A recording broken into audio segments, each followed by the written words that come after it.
Hello, Joy here. Um, Welcome to another episode of Joy's Life's Lessons. Um, so today I will be talking about the dangerous thing about PT. Okay. So far, before I go into what I'm talking about today, thank you very much for those who have been watching. Thank you for the likes. Thank you for the subscription. Please keep telling people about it. Share. Ask others to subscribe too, and hopefully, I'll keep up with this. So, back to what I was saying. The dangerous thing about PT. So I have a friend. It's an older friend, a guy, and he's one of the people who listen to me. If you know me well, there are times I just need to talk. I think we are many like that. We just need to talk. We just need to broaden our minds and hopefully find a solution within ourselves. Talking about the ladies now. So he's one of those people who listen to me. When I say an older guy, I mean he's like well past 40. But somehow we have this uncommon friendship within us. So he listens to me, I listen to him. He gives me advice on some things where he thinks he can input and things like that. But there's something I don't like about my friend. He loves pity. He has self-pity for himself and he expects others to pity him. So what happens is that he tends to show his weak parts. He tends to paint himself in a way that encourages pity. So he comes and maybe he tells you all that is wrong with him, hoping you'd have pity on him and maybe help him if you can. And while we can't say it's wrong to share your burden with trusted friends or fellows,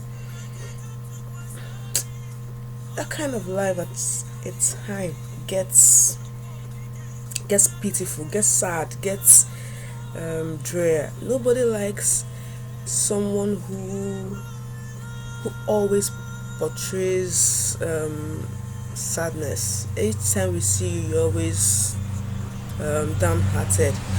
Nobody likes such a person. They tend to avoid such people. So this my friend, it made that people that know him tend to avoid him, but he doesn't know. Okay, and another thing that he does with this self-pity is that he always expect that to help. People should help him. You know that feeling of entitlement, like you are better than I am, so help me. It is your duty. That kind of mentality, he has that, and we all know how wrong that is, but he does. That's one side. There are two sides to this pity thing. There's a self-pity, which I just talked to Bliss about my friend.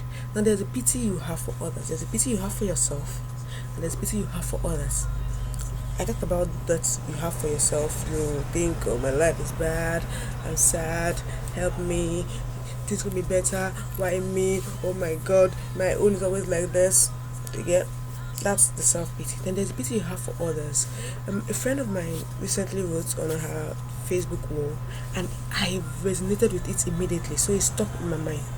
She talked about when she was younger and she used to, maybe her mom would send her to the market to get some things.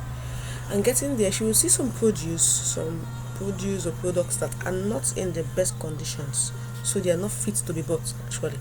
But because she will pity the woman selling it, maybe the woman is an aged woman and she just feels like the woman should get over with this market thing and go home and rest. So what she does is she buys those things from the woman. In fact, she said she buys the ones that she was not even meant to buy. As in, for instance, she was meant to buy vegetables. She will buy some fruits that her mother didn't ask her to buy just because she felt this woman should go home. And maybe the vegetables she bought are not in their best conditions. So this thing happened, and her mom kept trying to tell her that's not how things are done. That's not what I asked you to do. And so she was sharing that now that she's older, she knows to pick what is right, what she really wants, and she considers it good. I also consider it good. The funny thing was, days before she shared this her story, I also had a similar story. I went to get some ginger, and I saw one ginger that was already getting dried up, and I wanted to buy it, but because I needed some other things. This man that had the ginger didn't have had something else that I liked. So I had already asked about ginger. When he showed me that, I kept the ginger aside and took what I wanted. And so he came and was like, "Aren't you taking the ginger?" I said, "No, the ginger is not looking great.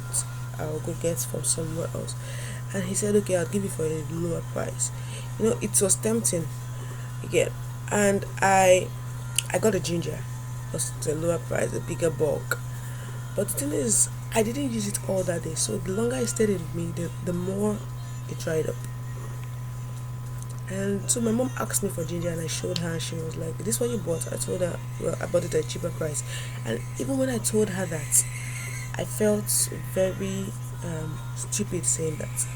Bought it for a cheaper price. You're not even using it. It's not healthy. And that's something we do when we pity people. We put ourselves, I don't want to use the word second, because we shouldn't be selfish, but we tend not to get the best we deserve. Okay, it's one thing to help somebody. Instead, in fact, in that scenario, let us put the scenario of my friend. Maybe she would have said, "Mama, take this and go home," or something, or talk to her, "Mama, this thing, if you were healthier, better looking, people would have bought it a long time ago so you could go home." You tell the person in a way that you can help. There are different ways to helping people. Okay, but coming from a place of pity is not the best place. That's why the word empathy was developed. You put yourself you put yourself in the shoes of the person, because the truth is, if you want the best for yourself, you don't go for pity. Pity is not a good place to be. It's a dangerous place to be. Okay, when you come to self-pity is still selfish. There's something selfish about it, self. Okay, and there's something about self-pity that is addicting. Like we talked about darkness last time. You just love being there. It's comforting. Pity me, things are bad, help me. I've been there. That's why I can relate with this. It's a bad place to be. Self-pity is a bad place to be, and it is dangerous because you do not help yourself. You have this feeling of entitlement. You do not grow. You're just there pitying yourself, thinking you can't do anything. You understand? Getting angry with people that owe you nothing. That's self-pity. You just pity yourself and expect others to pity you. It's a negative place to be, a bad place to be. And pitying others, you tend not to respect them. That's one thing with pity. Pity tend not to come with respect. If you have self-pity, you do not respect yourself, because you already see yourself as low. You already see yourself at a low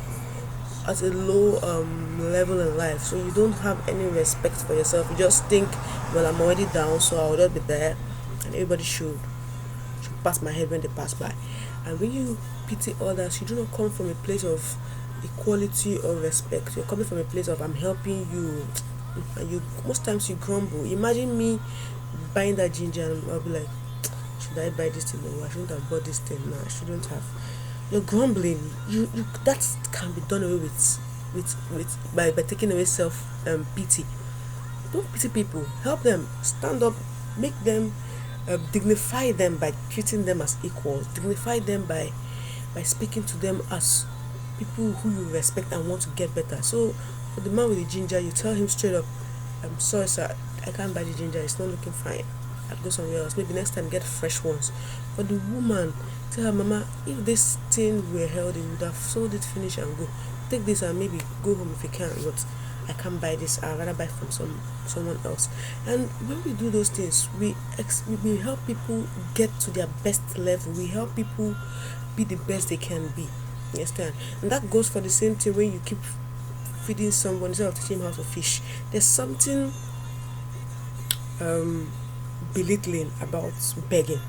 You get, about people that look up to you each time, feed me, feed me. There's something belittling about it, and each time you can, it's your duty to dignify people. So you tell them, instead of begging me, why not get something to do? How can I help you get something doing? How can I fix you up? What can I do? How can I help you? It's it's it's something that if the person is worth it, when the person gets up there, the person will respect you. The person will appreciate what you did. But if you're coming from a place of pity, you will never see the person as an equal. The person becomes a burden to you. You grumble. You you may be tempted to feel proud, depending on who you are, and those are all negative things that come with pity. That's what makes pity dangerous. So, in as much as possible, let's avoid that place of pity. Let's avoid pitying ourselves. Let's avoid pitying others. Have compassion for them. Help them if you can. Pray for them. Be empathetic towards them instead. But try to treat them as equals. Try to dignify them. Pity hardly does that. Hey, yeah, it doesn't. For those who understand, that's how you see them. You always somehow it makes you see them lower than you are. That's the dangerous thing about pity. Pity never makes you, never. It's never dignified. Pity is hardly ever dignified. So that's one thing we should know. With pity, we lose a lot of things.